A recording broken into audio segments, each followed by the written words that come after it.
और अब वो खबर जो आपके लिए जानना जरूरी है। पीएफ उपभोक्ताओं के लिए खुशखबरी है। अब आपको रिटायरमेंट के बाद ज्यादा पेंशन मिल सकती है।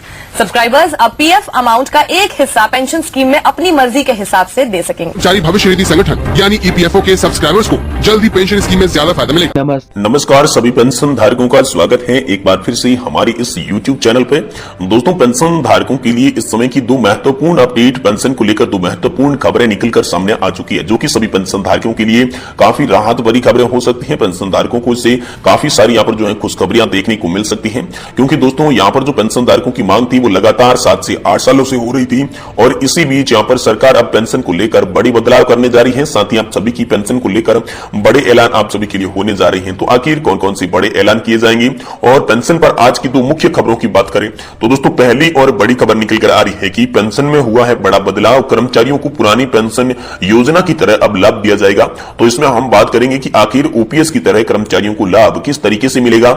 लेकिन अगर ओपीएस की तरह कर्मचारियों को लाभ नहीं मिला तो एक और बड़ी खबर आप सभी के लिए सामने आई है, जिसमें दोस्तों कहा यह गया है कि पुरानी पेंशन पर 10 दिसंबर को रामलीला मैदान में निर्णायक रैली का आयोजन किया जाएगा, जिसमें एक ही मांग, एक ही नारा, पुरानी पेंशन हक है हमारा, इसके बैनर के तले यहाँ पर जो है आंदोलन किया जाएगा, निर्णायक रैली निकाली जाएगी। और इस रैली के बाद ही जब कोई सरकार फैसला नहीं लेगी तो यहाँ पर अनिश्चितकालीन हड़ताल के लिए भी सरकारी जा सकते हैं, कर्मचारी और पेंशनधारक जा सकते हैं। इसको लेकर भी बड़ी खबर है। तो दोस्तों, आप सभी के लिए खुशखबरी क्या है, इसके बारे में विस्तार से बात करते हैं। और सबसे पहले आपको बताते हैं कि पेंशन स्कीम में क्या हाल फिलहाल में बड़ा बदलाव किया गया है। इससे पेंशनधारकों और कर्मचारियों को क्या क्या फायदा होने वाला है, किस तरीके से लाभ मिलने वाला है, ये हम पहले जान लेते हैं, जिसके बाद निर्णायक महारैली की भी बात कर लेंगे। तो दोस्तों, इससे पहले आपसे निवेदन करते हैं कि चैनल पर अगर आप पहली बार आए हैं तो दोस्तों चैनल को आप सब्सक्राइब जरूर करें, ताकि पेंशन से जुड़ी हर बड़ी खबर आपको सबसे पहले देखने को मिल सके। तो चलिए आपका टाइम जाया नहीं करते हुए पहली खबर की ओर चलते हैं और आपको विस्तार से जानकारी इसके बारे में देते हैं। देखिए दोस्तों, पेंशन का मुद्दा हुआ हाई, किए गए हैं बहुत ही बड़े बदलाव। अब कर्मचारियों को मिलेगा पुरानी पेंशन योजना की तरह लाभ। आखिरकार जो भी कर्मचारी है उन्हें पुरानी पेंशन यानी कि ओपीएस की तरह लाभ कैसे मिलेगा, इसके बारे में आपके लिए रास्ता यहाँ पर साफ साफ हो चुका है। आप सभी के लिए स्पष्ट रूप से बड़ा अपडेट निकलकर सामने आया है। तो दोस्तों, अपडेट के बारे में चलिए विस्तार से जानते हैं। तो दोस्तों, मोदी सरकार इस साल के अंत तक राष्ट्रीय पेंशन योजना यानी कि नेशनल पेंशन सिस्टम में संशोधन कर सकती है। इस संशोधन से यह सुनिश्चित किया जाएगा कि दोस्तों जो कर्मचारी है, जो पेंशन धारक है, जो कर्मचारी रिटायरमेंट होता है बाद में जो पेंशन धारक बनता है, तो रिटायरमेंट के समय कर्मचारी के भुगतान के रूप में लगभग उनके वेतन का 40 से 45% कैसे मिले। यानी कि ओपीएस में बात होती है 50% की, लेकिन यहाँ पर अंतिम वेतन की बात हो रही है 40 से 45% कैसे मिले, जिसके लिए यहाँ पर उच्च स्तरीय पैनल ने भी पहले सिफारिश की थी। और इस मामले पर दो लोगों ने अपनी अपनी राय भी दी। अर्थशास्त्रियों का भी कहना है, जो कि फिलहाल में इस पर विचार भी किया जा रहा है। तो दोस्तों, ये मुद्दा क्या है, इसके बारे में पूरी विस्तार से समझते हैं। तो देखिए दोस्तों, दरअसल पेंशन का जो मुद्दा है वो इसमें हावी हो रहा है। दोस्तों, कई गैर बीजेपी शासित राज्यों में ओपीएस यानी कि ओल्ड पेंशन योजना को फिर से लागू कर दिया गया है, स्विच कर दिया गया है। यानी कि जिन भी राज्यों में बीजेपी की सरकार नहीं है, किसी अन्य पार्टी की, कांग्रेस हो गई या फिर उनकी सहयोगी पार्टी की सरकार होगी, तो ऐसे जो भी राज्य हैं, शासित राज्य हैं, जो गैर बीजेपी शासित है, तो उनपे ओपीएस लगातार लागू हो रही है, जो कि पेंशन भोगियों को रिटायरमेंट के समय वेतन का 50% मासिक लाभ प्रदान करती है। जी हां, ओपीएस जो है वो रिटायरमेंट के समय 50% तक पेंशन देती है, इसलिए वो दोस्तों लागू कर रहे हैं। साथ ही जो ये राज्य हैं दोस्तों, जिसमें राजस्थान, छत्तीसगढ़, झारखंड, हिमाचल प्रदेश और पंजाब है। दोस्तों, ये पंजाब सहित कई ऐसे राज्य हैं जहां पर बीजेपी की सरकार नहीं है, किसी अन्य पार्टी की सरकार है, तो उन्होंने पुरानी पेंशन योजना को लागू कर दिया। जो कि कुछ अर्थशास्त्री इसके बारे में ये भी बताते हैं कि ये जो राज्य हैं ओपीएस को लागू करके दिवालियापन की ओर जा रहे हैं। जी हां दोस्तों, 2004 में शुरू की गई मौजूद बाजार लिंक्ड पेंशन योजना यानी कि जो एनपीएस है, ये ऐसी कोई गारंटी आधार पर राशि प्रदान नहीं करती। ये दोस्तों इसका विवाद का पहला कारण यही है कि ये गारंटीड पेंशन नहीं देती। और विवाद का दूसरा मुद्दा यह भी है कि दोस्तों एनपीएस में कर्मचारियों के वेतन का 10% योगदान भी लिया जाता है, और जिसमें सरकार भी 14% योगदान देती है। लेकिन जो ओपीएस है उसमें कर्मचारी का कोई भी योगदान नहीं लिया जाता, यह भी बात हो गई। लेकिन दूसरी ओर एक बात और भी है, दोस्तों एनपीएस में पेंशनर्स को रिटायरमेंट के समय जो अपना कोष होता है, अपना जो फंड होता है, अपना जो भी राशि जमा की है, उसका 60% हिस्सा तो आप टैक्स फ्री निकाल सकते हैं। लेकिन जो बाकी 40% भुगतान है उसमें कर का आपको उपयोग करना पड़ेगा, टैक्स देना पड़ेगा और पेंशन फंड में आपको लगाना पड़ेगा। जबकि ओपीएस में ऐसा कोई प्रावधान नहीं था, नहीं तो आपको कंट्रीब्यूशन देना होता था और न ही किसी प्रकार का टैक्स देना होता था। दोस्तों, वर्तमान में राष्ट्रीय पेंशन योजना के तहत करीबन 87 लाख केंद्र और राज्य सरकार के कर्मचारी अपने मूल वेतन का 10% योगदान करते हैं, जबकि सरकार 14% भुगतान करती है। अंतिम भुगतान उस फंड पर निर्भर करता है जिससे ज्यादातर जो सरकारी ऋण है उसमें ही निवेश किया जाता है।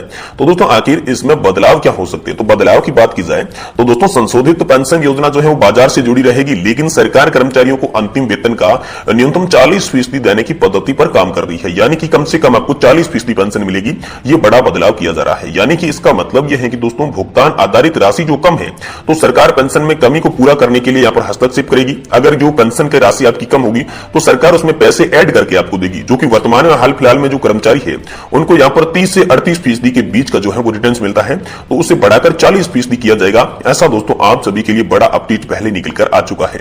वही दोस्तों दूसरी बड़ी खबर की बात करें तो दोस्तों पुरानी पेंशन पर 10 दिसंबर को रामलीला मैदान में निर्णायक रैली। तो आखिर ओपीएस पर आखिर क्या बड़ी रैली है? जी हां दोस्तों, पुरानी पेंशन पर 10 दिसंबर को रामलीला मैदान में होगी पेंशन जय घोष रैली। सरकारी कर्मचारी हुए लामबंद। आखिरकार सरकारी कर्मचारी कैसे लामबंद हुए, क्या रैली होगी और इसमें क्या निर्णय होगा, चलिए इसके बारे में भी विस्तार से बताते हैं। देखिए दोस्तों, all India NPS employees federation के राष्ट्रीय अध्यक्ष डॉक्टर मंजीत पटेल का कहना है कि पेंशन जय घोष महारैली एक निर्णायक रैली होगी। उस समय अगर समय तक जो केंद्र सरकार है पुरानी पेंशन योजना बहाल नहीं करती है तो उस स्थिति में रैली में जो अनिश्चितकालीन हड़ताल है उसकी भी घोषणा कर दी जाएगी। पेंशन के मुद्दे पर केंद्र और राज्यों के सरकारी कर्मचारी लामबंद हो रहे हैं। दिल्ली का रामलीला मैदान पुरानी पेंशन के लिए सरकारी कर्मचारियों की जो लड़ाई है उनका गवाह बनने जा रहा है। अभी इस तक मैदान में 3 रैलियां हो चुकी है।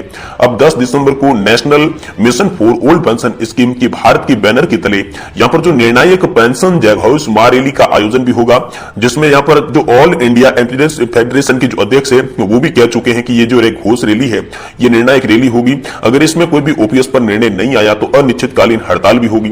तो दोस्तों अभी तक कितनी रैलियां की गई है और इसमें मुख्य क्या हुआ है? तो देखिए, नई दिल्ली के रामलीला मैदान में 10 अगस्त को केंद्र सरकार के कर्मचारियों ने पहली रैली की थी, जिसके बाद कई राज्यों में कर्मचारी संगठनों ने यहां पर शामिल हुए थे। ओपीएस के लिए गठित national joint counselling act of nation यानी कि एनजेसी की संचालक समिति की राष्ट्रीय संयोजक और स्टाफ साइड की राष्ट्रीय परिषद जो कि दोस्तों है जेसीएम के सचिव शिव गोपाल मिश्रा ने रैली में कहा था कि लोकसभा चुनाव से पहले पुरानी पेंशन लागू नहीं हुई तो भाजपा को उसका खामियाजा भुगतना पड़ेगा। अब दोस्तों खामियाजा कैसे भुगतना पड़ेगा? तो दोस्तों कर्मचारी पेंशन धारक और उनके रिश्तेदारों को मिलाते हैं तो दोस्तों ये संख्या जो है वो 10 करोड़ की पार चली जाती है और चुनाव में बड़ा उलटफेर करने के लिए संख्या निर्णायक है। इसके बाद 1 अक्टूबर को रामलीला मैदान में ही पेंशन शंखनाद महारैली का आयोजन किया गया, जिसमें आयोजक national movement for old pension scheme की बैनर के तले प्रदर्शन हुआ था। एनएमओपीएस के अध्यक्ष विजय कुमार बंधु ने भी कहा था कि पुरानी पेंशन कर्मचारियों का अधिकार है और वो इसे लेकर रहेंगे। तो दोनों रैलियों में केंद्र और राज्य सरकारों के लाखों कर्मचारियों ने भाग लिया था। इन 2 विशाल रैलियों के बाद 3 नवंबर को confederation of central government employed and workers ने रामलीला मैदान में भी रैली की थी। तो ये 3 रैलियां हो चुकी हैं। 3 रैलियों के बाद अब दोस्तों यह कहा जा रहा है कि डॉक्टर मंजीत पटेल ने बताया है कि पेंशन जय घोष महारैली जो है वो national mission for old pension scheme के तहत भारत के बैनर के तले 10 दिसंबर को होगी। इसमें केंद्र और राज्य सरकार के कर्मचारी जो है वो हिस्सा लेंगे, पेंशनधारक हिस्सा लेंगे।